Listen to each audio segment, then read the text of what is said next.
yan, di ba? Ninenervous ako. So pag nakita niyo ako, nag-cheat ako sa ano ko, kasi wala talaga akong script eh, mabilisan lang talaga. Okay? Pag ganyan, gusto ko yun, okay? Tapos, pero pag si Alex na later, tatayo kayong lahat, okay? Tapos papalakpak, tapos wild na wild, okay? Kasi that's how we will show Alex kung sino ang Calgary, kung ano ang Calgary. Mas masaya dito sa Calgary, di ba? At welcoming ang mga Calgarians. Anybody who's not from Calgary? Nawala yung puti doon nung nag-English pa ako. Kasi, anyone who doesn't speak Tagalog? Can you raise your hand? Oh, 1, 2. Yeah, so Van, who else? This side. You don't? Huh? Okay. I'll do my best, okay? To speak English. But if I speak English, my talent fee will go up.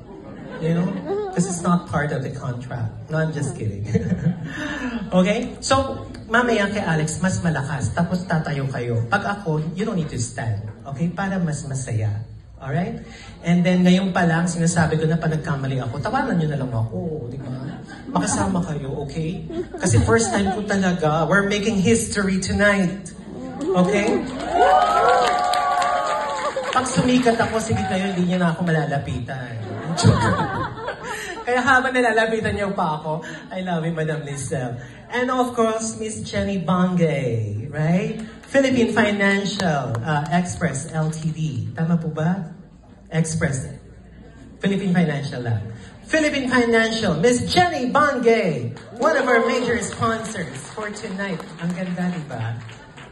Kaya natatakot ako lalo eh. Ba't nandiyan kayo nag-uupuan? And of course, we also have Homes by Maricel. Another major sponsor.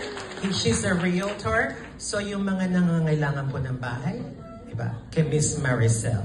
May commission na ako. Hindi niya pa alam. Diba? Sabihin niyo lang, okay? So ready na ba kayong lahat? Kasi 7 a.m. na, nag-QQ na si ano. Andiyan na ba yung friend kong si Mina?